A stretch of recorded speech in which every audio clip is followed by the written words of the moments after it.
horror fans, once again, it is me, the Horror Miser Monty G. Yes, it's October. It is the 31 Days of Horror. Yes, this is my favorite and mostly everyone else in the horror community's favorite time of the year. Yes, now, not a lot of people are doing 31 Days of Horror or Halloween or Halloween. What's this is, I think, Vicky from Nightmare Maven, she's doing something called Halloween. Um, Forever, I forgot how she puts it at. I know Emma from Spooky Astronaut, she's doing another one for 31 Days of Horror. I myself, well, I'm not going to do 31 Days of Horror due to my work schedule, but I will be doing something special throughout the holiday time of the year. I'll be ranking Freddy, Jason, and Michael's movies. I have not done that before on this channel, so I'm going to be doing that. There's some other things planned as well, and of course, reviewing horror movies such as this one called Bloodline. Now, Bloodline is a 2018 psychological horror film. It was directed by Henry Jacobson. It was written by him, Avery Fox Lim, and Will Homley. I think I pronounced Avery's name correctly. It actually stars Seann William Scott, Marilla Guerrera, and Dale Dickey. I happened to catch a preview, a trailer of it a couple of days ago, and it has an interesting premise, so I decided to watch it, which I did, and now it's time for me to see what I have to say about Bloodline. Now, an introverted husband and father, Evan, who also works as a high school graduate counselor, is also a brutal vigilante serial killer who targets all those who abuse the children who confide in him, especially if the abusers are their parents. You don't want to mess with this guy. Now, after seeing the trailer for the psychological horror picture, I was intrigued by the premise. A high school counselor who murders deadbeat dads who are abusive to their children that he treats. Sounded like a different version of Dexter. That's what I got out for watching the trailer. So after watching this film, I was quite impressed for first-time director Henry Jacobson was able to craft here. Now, along with his writing partners Fox Lemmy and Will Homley, Henry has given us a brutal and thought-provoking film. This film is very dark and dreary, and Seann William Scott, he is excellent as the brutal Evan. We get some nice kills by Evan, and some pretty good acting as well, and we do have some predictable plot lines, especially in the third act, but this is a very good film for first-time director Henry Jacobson. I did enjoy this movie very much. Now, after a very brutal murder to open the film, we go back 3 weeks earlier in the timeline, and we're introduced to Evan Cole.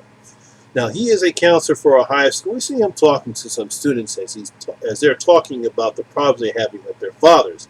Now, for a girl, Kelly, she's talking about her uncle, who it's obviously implied that he's molesting her. The other two kids are just simply having a problem with their fathers. One's an alcoholic, the one's a drug addict. Evans decides to take matters in his own hands by abducting and killing them. Now, there's no spoilers, because we see this in the trailer. He takes them, he kidnaps them. For some reason, he wants to talk to them like he's talking to them like a counselor, but then he eventually kills them. So basically, as we continue on the film, can Evan continue fooling his wife and be a father, all the while killing all these deadbeat dads. That's basically what the film explores.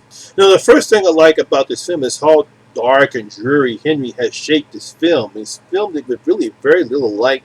Mostly everything takes at night. Some of the set designs he have, they're dark and dingy, even though they look nice on the outside, but it's all dark and dingy. And when Evan is talking to his patients, his room is dark. There's no lights coming from the outside. If there is, it's very, very dim lit. I mean, his house is also dark with some dark colors. I believe we have dark red and black. I believe this style that I believe reflects Evan's nature and his personality. He's obviously, something's happened to him in his childhood that shaped his personality.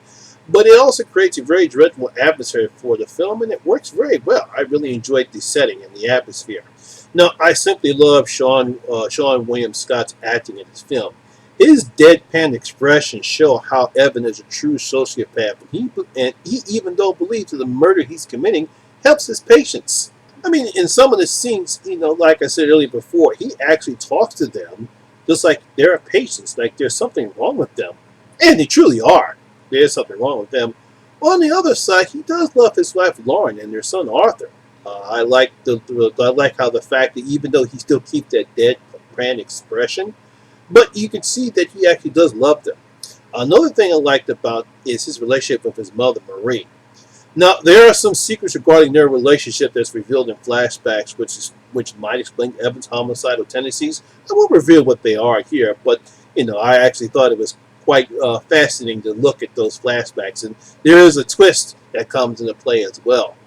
I thought Del Digby was fine as Maria. She seems she'll do anything to protect her son and make sure that she is fine. Now, one of the problems I do have with the film is Marilla Gorilla, who plays his wife Lauren.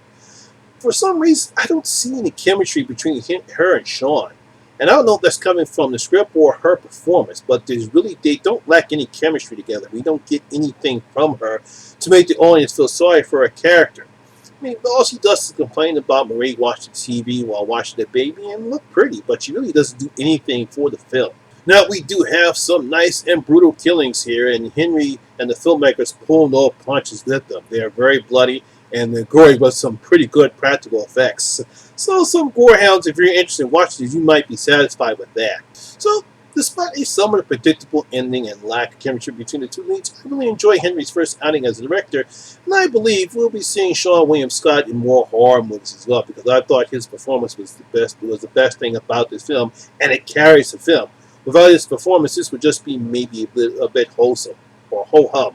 So, the Horror Miser is going to open up its vote,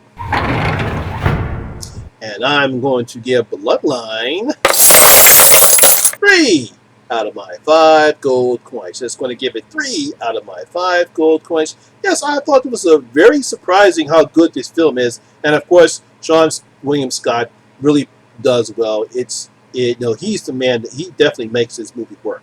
Now, I was able to watch this movie on Comcast Video on Demand, so if you have Video on Demand, you might be able to watch it on there. If anyone else has seen this movie, leave your comments in the comments below and tell me what you thought about Bloodline. Did you enjoy it? Did you thought it was good? Did you thought it was ho-hum? Tell me what you thought about it in the comment section below.